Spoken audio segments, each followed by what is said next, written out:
Hey, what's going on, everyone? Just wanted to hop on this live real quick. Hey, I ain't one of these guys like, Kevin Samuels or anybody like that who hops on a live and then automatically you go from 0 to 5,000 people in about 30 seconds. That's not me. I'm not at that point, and I'll probably never be at that point, but I just want to hop on the live real quick before I laid in the bed for the night and got ready for Friday, which is obviously my favorite day of the work week. So a question was posed in one of my financial groups on Facebook, and the question was, what was the worst piece of advice that you have ever received when it came to finances? What is the worst financial advice that you have ever received? So you see the question that is posed. So when you have the opportunity to watch this video, I would love for you to post in the comments what the worst financial advice that you have ever received was. For me, I will probably say that the worst financial advice that I can recall receiving would be to wait until I was completely debt-free before paying off or before investing. So obviously when you follow the Dave Ramsey plan, you go into the 7 baby steps, and number one is to put $1,000 into a starter emergency fund, which is great. $1,000 can cover a lot of small things that come up in somebody's financial life. It's not gonna catch, or it's not gonna cover anything that's major, but it will cover those small things. It might not necessarily cover it won't cover a roof or anything like that, but it will cover a lot of smaller deductibles. If you have some kind of home warranty plan that might be a $50 deductible or a $100 deductible, or a car accident where you might have a $500 deductible, $1,000 emergency fund will cover that kind of thing. But it obviously is not gonna cover major repairs or major incidents or anything like that. So after you get your $1,000, that's when you go into baby step 2, which is the most difficult baby step, because people come into the program with hundreds of thousands or tens of thousands of dollars of debt under their belt. So it's very difficult. It's difficult to remain patient while you're getting out of debt. Now, baby step 3 is when you go back and then you fully fund your emergency fund. Then baby step 4 is where you actually look at investing about 15% into retirement. So my issue where I say that it is the worst advice I've been given is because there were some smaller loans that I had where I ended up being aggressive to pay that debt off, which is fine. I'm a huge proponent of getting rid of debt as soon as possible. I'm very debt averse. I hate debt. I don't like having debt. At the same time, I think that it is vital to start your investing journey as soon as possible. Now, if you have these 15 to 20, 30% credit card rates that are out there, clearly you have to knock those out. If you have some kind of fixed rate that's 2, 3, 4%, maybe you slow down on that, go with the regular payment schedule and invest. The thing about that is that you're not always gonna get the same returns. You're not guaranteed a return on the market. Sometimes you're gonna have those down months or down years. Sometimes you're gonna have those up months or up years.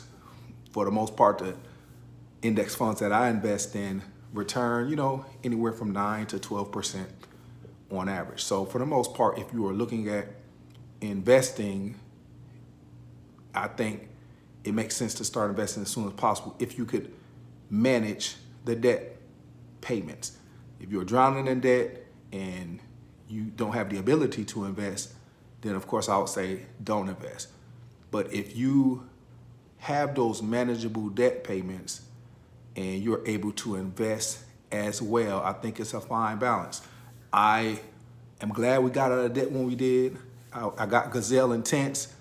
We did a great job as a family, as a team, to make sure we got out of debt. And once we got out of debt, then we were able to really sock away a lot of money into investments.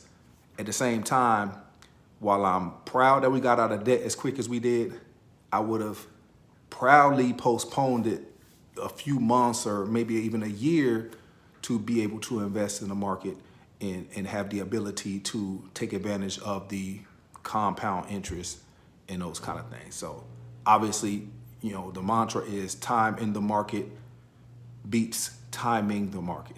And when you are not invested in the market and when you're focused on putting that money solely on debt, then I think you're losing out. But at the same time, people will tell you that paying off debt is a guaranteed return or whatever that interest rate on the debt that you are paying is. So I think all that goes to tell you is that it is highly important and it's highly vital that you stay out of debt, because you don't want to have to make the decision between paying off this debt or investing.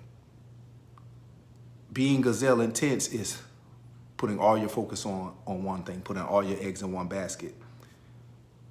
But that's not always the best choice. So you have to do what's right for you. But in my opinion, I think that the worst advice that I can remember receiving is that you just must stop investing at all costs.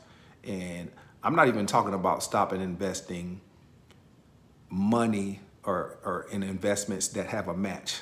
I think you absolutely have to take any match, even if you stop any other investment. Take whatever match you get and then get gazelle intense with the debt. But I'm also talking about investments where you don't receive any match. If you can max out your Roth IRA at least, even if you are working on getting out of debt, you're working on a snowball, and simultaneously maxing out your Roth IRA at $6,000 a year or $7,000 if you're over, I think, 55 or 60 or something like that, then I think that's what you need to do. So bottom line, stay out of debt. If you're in debt, get out of debt and then stay out of debt so that you don't have to make the decision between getting out of debt by going gazelle intense and just putting your focus on debt and investing. Because ultimately, in the long run, being able to invest as early as possible and as often as possible is what's going to lead you to that long-term wealth. And if you are in debt and putting yourself in debt, you are putting yourself behind the 8 ball, and you are messing up or interrupting the opportunity to take advantage of the market. So whether you agree with me or not, please let me know in the comments. Are you a proponent of paying off all your debt first and then investing? Or are you a proponent of investing and getting out of debt simultaneously? I will say this, when you have the credit card debt and things like that, yeah, you have to try to get out of that debt as soon as possible. If you have a car loan that's at 2.9%, 1.9%, 0%, it probably makes more sense to put your money in the market. It goes against so much of the things I've learned throughout the years, the things that I have believed throughout the years. But when you see different data and statistics, and then you see people on this side over here who are building wealth by investing, then you do question some of the things that you may have, been taught, or some of the things that you learned. So, ultimately, I think it's just important to make sure you are staying out of debt as much as you possibly can, because it really is a hindrance. It's going to be like a boulder that is holding you back from your ultimate goal, which is to build wealth. So, hey, just let me know in the comments what you think, and I would really appreciate and look forward to hearing your feedback. If you are following me, if you're subscribed to the channel, I appreciate it. If you are not subscribed to the channel, I would appreciate it if you can show some love by subscribing. Go back and look at previous videos that I have done, and please like the content if it does something for you, if it moves the needle in your life. I would really appreciate the support. So thank you for continuing to rock with my channel as we build and we work toward 1,300 followers. All right. Hey, y'all take it easy. and have a great weekend.